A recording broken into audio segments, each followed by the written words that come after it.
Bueno, bienvenidos sean todos. Me presento, José Luis Mendoza, yo soy abogado y además de eso, junto con Arturo venimos dirigiendo el capítulo Creative Commons de Venezuela desde hace, no sé, creo que 3 años ya, Arturo. Me disculpo por llegar un poco tarde a la actividad hoy, pero bueno, otros compromisos previos me retuvieron hasta ahorita. Muy contento, como había dicho en mis redes sociales y como he dicho en varias oportunidades con respecto a este evento, por la convocatoria que hemos tenido, el alcance que hemos tenido. Y bueno, estamos integrando de alguna u otra forma para mí dos nuevas adquisiciones un poco al capítulo, que es Aura, que me antecede, con su muy valioso aporte y punto de vista, y Ángel, que vendrá después de mí un poco quizás, y también muy valioso su perspectiva desde su experiencia, obviamente personal, con lo que ha venido haciendo en Venezuela. El día de hoy, bueno, lo que quisiera, como estamos hablando de esto, yo no sé si Arturo ya lo comentó quizás previamente, pero un poco es con ocasión a un proyecto que venimos desarrollando desde el capítulo Creative Commons Venezuela, con el apoyo de Cevale, por supuesto, de parte de Arturo, y desde mi punto de vista del Centro Latinoamericano de Investigaciones sobre Internet, de un prototipo de equipo de escaneo, o un escáner abierto que hemos denominado, que utiliza tanto hardware como software abierto. Este es un poco como el contexto, saliendo un poco de mi presentación, pero creo que es valioso rescatarlo. Este escáner abierto lo que queremos hacer, y hemos estado ya pasando varias fases, ya pronto a liberarlo, estamos todavía en algunas fases beta, terminando algunos detalles, es un equipo que se puede armar básicamente con, yo creo que menos de $50, lo último que logramos, a nivel de hardware, físicamente, y el software va a ser gratuito, obviamente, lo podrán descargar de la página, y puedan entonces digitalizar todo material bibliográfico, libros, que sabemos que normalmente requieren un escáner especial, que puede ser muy costoso, que quizás en Venezuela son más difíciles de conseguir, porque bueno, son especializados, etc. Y esto se nos ocurrió un día, vamos a decirlo así un poco anecdótico, porque claro, vemos la necesidad o el problema que están teniendo muchas instituciones, desde el punto de vista bibliográfico, cultural, histórico, de mantener sus acervos, sus bibliotecas, sus libros, su capital intelectual, porque, bueno, tiene un alto costo, como sabemos, el cuidado de las instalaciones, aire acondicionado, tema de la humedad, etcétera, etcétera, que quizás, pues, en tiempos de crisis económica es lo último en lo que podemos destinar los fondos que siempre están escaseando. Entonces, muchas personas hemos visto están preocupadas, muchas instituciones especialmente están preocupadas de cómo hacer para preservar esto. Y pues de alguna otra forma, desde el año pasado, desde Creative Commons, estamos viendo eso. O sea, ¿qué podemos aportar? Mira, además de todo el tema de licencia que siempre hemos trabajado, cultura libre, acceso a la información, pensamos que este equipo, por las características que tiene Venezuela, sería un gran aporte y de gran valor. Y bueno, con el invaluable apoyo de Arturo, que está trabajando duramente en el desarrollo a nivel de software, por su experticia, hemos ido desarrollando esto y bueno, todos los voluntarios, obviamente. Quiero nombrar a Estefanía porque en esta actividad y en el escáner Estefanía nos ha ayudado muchísimo. Hemos ido pudiendo sacando y superando todas estas etapas, ¿no? Entonces, un poco ahorita también quisimos con este evento el día de hoy ver cuáles son un poco las experiencias de organizaciones en Venezuela y bueno, cuáles son sus necesidades y cómo han ido resolviendo esto, compartiendo siempre las soluciones porque muchas otras instituciones podrán emular, imitar o repetir y poder así también dar solución a sus propios problemas, sus propias necesidades. Entonces, bueno, como abogado al fin y al cabo, de formación profesional, yo digo, bueno, es el momento siempre oportuno, nunca sobra, unos pocos minutos, de pensar, bueno, dentro del entorno nacional, dentro de nuestra legislación venezolana, cuáles son algunas consideraciones que debemos hacer sobre esta digitalización. Es decir, si nos fijamos ya la necesidad o la oportunidad de digitalizar algún material que podamos tener como institución, libros, de hacer literatura, historia, cultura, etcétera, ¿cómo podemos saber que estamos haciendo lo correcto desde el punto de vista legal para no violentar de ninguna forma los derechos de autor según la legislación venezolana? Entonces, bueno, necesariamente tenemos que hacer una pequeña parada en qué es el derecho de autor, ¿no? El derecho de autor es, de alguna u otra manera, el reconocimiento del Estado de un monopolio sobre algunos derechos, algunos beneficios que va a tener una persona natural, no puede ser una persona jurídica, es decir, no puede ser una empresa, que va a tener una persona natural sobre su obra, sobre su creación intelectual. Este monopolio o esta serie de beneficios se agrupan en dos grandes categorías, los derechos económicos y los derechos morales, el derecho moral y el derecho económico. El derecho moral es básicamente la autoría, que se le reconoce siempre, la vinculación del nombre. José Luis Mendoza escribió tal libro. Entonces, cada vez que ese libro se mencione, tiene que decir que el autor es José Luis Mendoza. Este es el derecho moral. Muy sencillo, pero también muy importante, porque quiero que se reconozca mi paternidad o mi maternidad, cuando sea el caso, sobre esa obra, sobre este libro. Entonces, el derecho moral no se puede transmitir, no lo puedo vender, no lo puedo regalar, no se puede heredar, no lo puedo alquilar de ninguna forma. No se pierde nunca, no prescribe en el tiempo. Siempre que esa obra se utilice, se mencione, se difunda, deberá citarse a su autor y decir correctamente quién es su autor. Ahora, los derechos económicos es otro mundo, por completo. Los derechos económicos son precisamente todo beneficio económico, como su nombre lo indica, que yo pueda percibir a cambio de la explotación de mi obra. Y estos derechos sí se pueden transmitir, se pueden heredar, se pueden vender, se pueden alquilar y de cualquier otra manera enajenar en términos legales. ¿Por qué es importante esta diferenciación? Porque los derechos económicos sí prescriben en el tiempo y los derechos económicos son los que de alguna otra forma van a tener restricciones.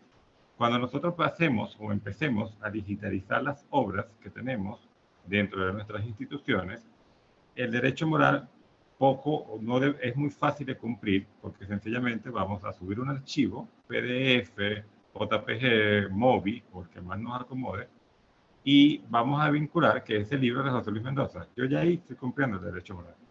Con solamente indicar cuál es el autor de ese material que está digitalizado, yo cumplo con el derecho moral. Ahora, el derecho económico es siempre donde empiezan los problemas, porque yo le estoy pagando a José Luis Mendoza por esa copia digital que tengo de su libro.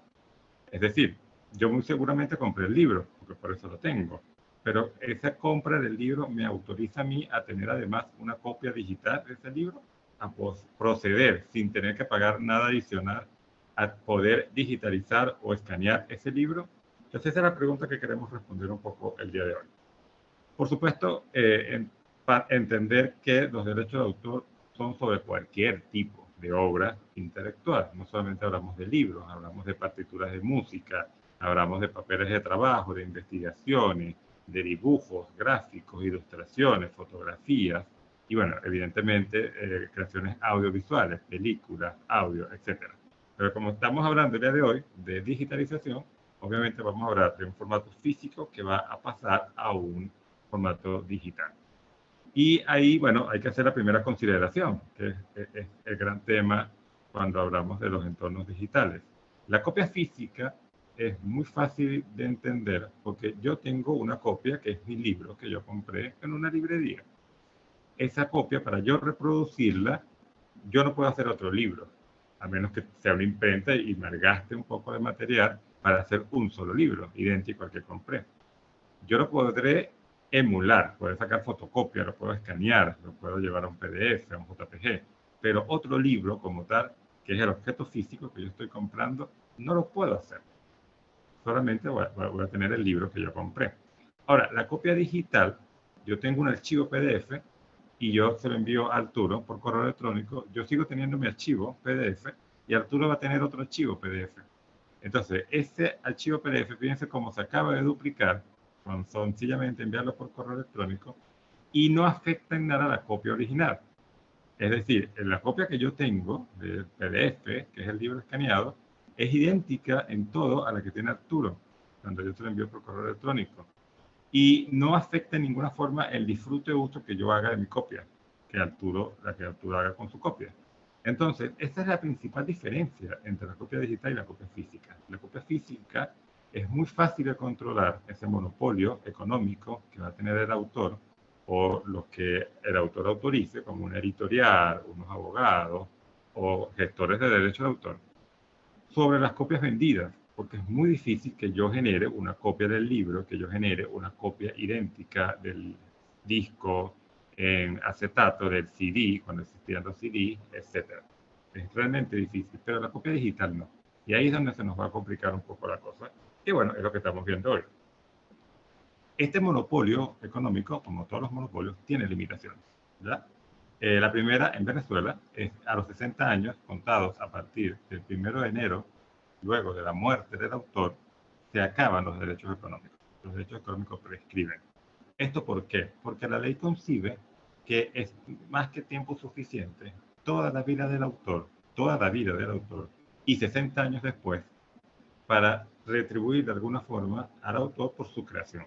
Es decir, si tú tuviste la capacidad creativa, intelectual, cultural, de darnos esta creación de tu intelecto, que es un libro, que es una pintura, que es una obra de arte, explótala económicamente durante toda tu vida y 60 años más. Ya después de allí, esa obra tiene que crear para el disfrute de la sociedad, porque el propósito del monopolio no es que sea infinito, es sencillamente darle una retribución justa al autor por su obra. Y esa reproducción, esa contribución justa es ese monopolio que se agota 60 años luego de su muerte. Es decir, una vez que el autor muere, los herederos del autor van a poder seguir usufructuando económicamente la obra durante 60 años. Pero pasados estos 60 años, y voy a insistir mucho en esto porque es importante el número, ya no hay ningún derecho que subsista, no hay ningún heredero que pueda venir a pretender prohibir la publicación o no de una obra. Entonces tenemos el primer punto. Ese material que yo voy a digitalizar, ¿el autor está vivo o está muerto? Si el autor está muerto, ¿cuándo murió? Ya se cumplieron los 60 años. Hace 2 años en Creative Commons hicimos un Wikiton con la gente de Wikipedia, que también está por aquí presente, y entre ellos y nosotros desarrollamos una herramienta de análisis de base de datos que publica actualizadamente todos los autores venezolanos que están publicados en Wikipedia con un perfil y que su obra entra dentro de lo que se denomina dominio público, es decir, que ya han transcurrido esos 60 años desde su muerte. Entonces, si nosotros vamos a esa herramienta y buscamos nuestro autor, la herramienta está publicada en nuestra página web. Si nosotros vamos a esta herramienta y buscamos el autor del libro que tenemos en nuestras manos, vamos a saber si está o no en dominio público. Es decir, si ya pasaron esos 60 años o no de su muerte. Si ya pasaron, puedo digitalizarla sin ningún problema. No estoy violentando ningún tipo de legislación, pero ninguna. Ahora, si no han pasado, todavía estamos, el autor está vivo, o no han pasado 60 años de su muerte, vamos a ver si logramos que encuadre dentro de las siguientes secciones. La número 2, bueno, obviamente citar al autor. Estoy en obligación siempre de citar al autor, porque si no, puedo incurrir en lo que se denomina plagio. Si bien el plagio en Venezuela no está configurado como delito, la legislación venezolana no considera el plagio en sí mismo como delito, sí es un agravante y suele ser indicador de que hubo un delito. Porque yo decir que un libro, yo decir que Don Quijote, yo decir que 100 años de soledad no lo escribió Gabriel García Márquez, sino que lo escribí yo, que sería el plagio, no es delito en sí mismo. ¿Pero por qué lo estoy diciendo? Porque quizás estoy vendiendo ese libro bajo supuestamente mi autoría, porque quizás lo estoy reproduciendo y lo estoy entregando a personas públicas bajo supuestamente mi autoría. Entonces, el plagio, decir que yo soy autor de ese libro, que evidentemente no escribí, no es un delito, pero va acompañado o es indicador de otras acciones, de otras actividades que sí son delitos, como es la reproducción indebida, como es la publicación de la obra sin permiso del autor o los titulares de su derecho. Entonces, lo ideal, obviamente, como decía ya, además que es sumamente sencillo, cumplir con ese deber moral de citar al autor. Esta obra es de fulano de tal. El tercero sería utilizar obras literarias artísticas o partes de ellas a título de ilustración en obras destinadas a la enseñanza. Y este es en lo que más me voy a enfocar. Cuando yo tengo una obra, la ley me permite, y lamentablemente la ley venezolana no habla de un porcentaje, ni la jurisprudencia tampoco, me dice que según el propósito. O sea, es un poco como abierto a consideración. Pero si yo lo voy a usar con fines educativos, con fines de enseñanza, pues está permitido, aunque el autor no me autorice, y el autor esté vivo o no hayan pasado 60 años de su muerte, yo publicar parcialmente su obra, porque lo estoy haciendo con fines educativos.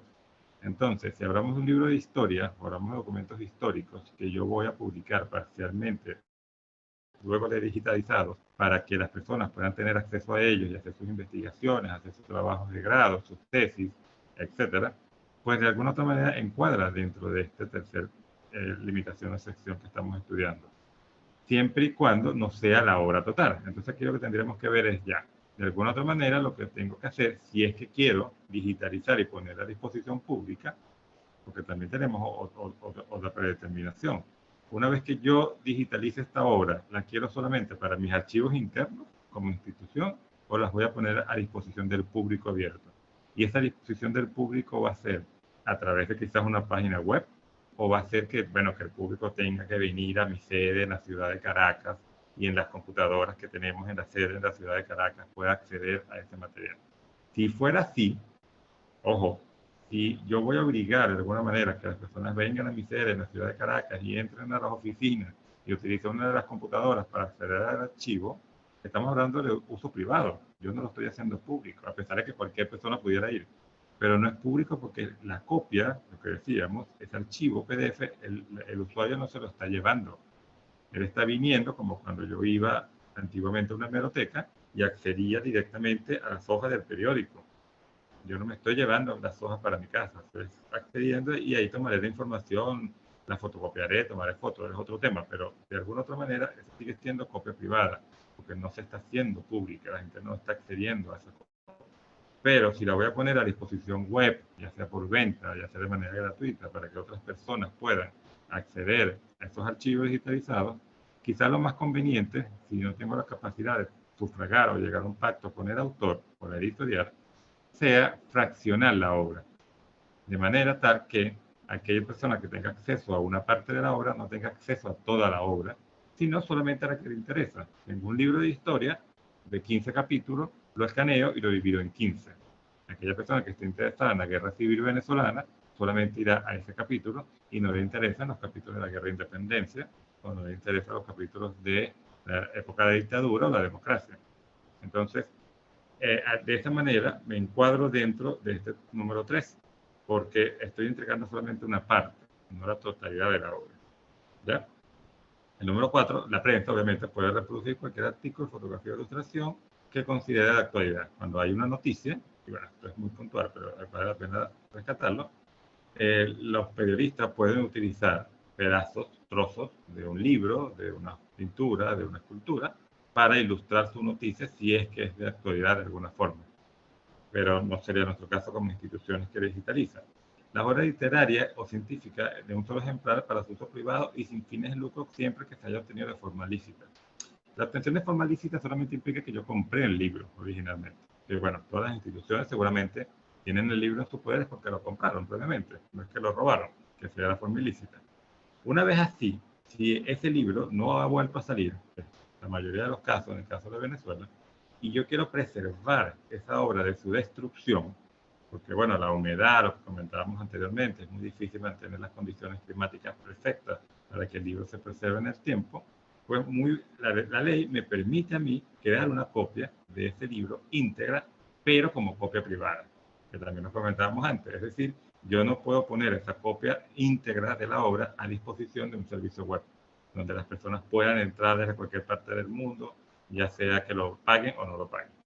Ojo, que el hecho de que el acceso a la obra sea a través de un pago o no, es una diferencia importante para la ley.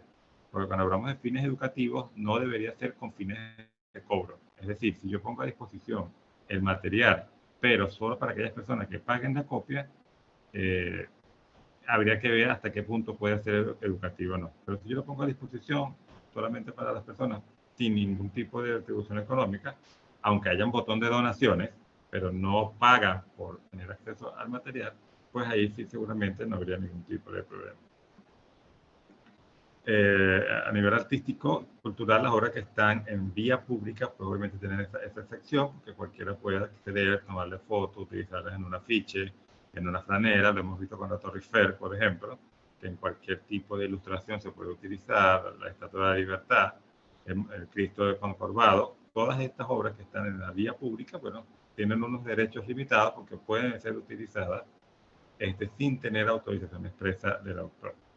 Y en el caso de derecho laboral, bueno, cuando el patrono me suministra mis tiempos, lugar, herramientas, un conocimiento previo, una preparación, las obras que yo produzca para ese patrono van a ser de su autoría y no de la mía. Entonces ahí hay un poco un tema con los investigadores. Si una institución académica me está pagando un sueldo, me tiene una oficina, me tiene un computador, una conexión a internet, el libro que yo produzca dentro de esos términos, pues obviamente va a ser de la institución. La autoría va a ser mía. Dijimos que el derecho moral no puede ser una institución, una persona pública. pero los derechos económicos van a ser del patrón, porque es el que de alguna u otra manera económicamente está corriendo con los gastos de creación de esa obra. ¿Ya? Y muy importante, y ya con esto voy un poco cerrando, las ideas no pueden ser protegidas. Y esta es una concepción que siempre vale la pena rescatar con respecto al derecho de autor, porque no, lo que se protege no es la idea. O sea, yo escribí una novela donde un muchacho se enamora de una muchacha y mueren trágicamente porque la familia no los deja. Mira, eso no es protegible, la idea. Muchas otras novelas van a decir lo mismo, muchas otras historias, muchos otros cuentos, muchas otras películas van a decir lo mismo. Lo que se protege es la expresión de esa idea. Lo que se protege es esa idea manifestada de alguna manera.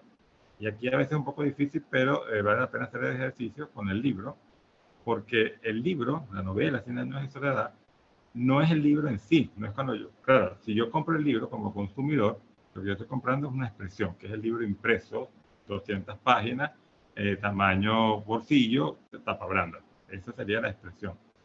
Pero ese objeto físico libro es distinto del libro como concepto artístico, que es esa obra que entregó el escritor, Gabriel García Márquez, a su editor y le dijo, mira, esta es mi novela, está terminada, empieza aquí, termina aquí, tiene n número de palabras y van en este orden. Cualquier alteración al orden de las palabras ya implicaría que no es la misma obra. Y tendríamos que ver cuál es el porcentaje de la obra, si es mucho, es poco, es obra derivada, sería otro tema. Pero lo que protege el derecho del autor es la expresión de la idea. Gabriel García Márquez tuvo una idea de una novela que tenía algunos elementos, pero él la expresó en ese número de palabras, en ese orden específico. No en otro orden, no con otras palabras distintas, sino esa. Si yo, tomando la misma idea de 100 años de soledad, escribo la misma historia, pero con otras palabras, en otro orden, sin tener en ninguna coincidencia con lo escrito por Gabriel García Márquez, no se me podrá demandar a mí por infracción del derecho de autor. Nadie podrá pretender que yo estoy infraccionando su derecho de autor. Sencillamente es otra novela, otra historia, pero de contada de otra manera. La misma historia, pero contada de otra manera. Muy posiblemente nadie vaya a ver la película, nadie vaya a comprar el libro, pero no hay infracción de derecho de autor. ¿Sí? Y bueno, dejo mis coordenadas para cualquier tipo de consulta. Por supuesto, estamos totalmente a disposición de todos ustedes desde Creative Commons y desde CRISI para consultas, ayuda con el tema de derecho de autor, con el tema de licencia y con cualquier colaboración que pueda presentar.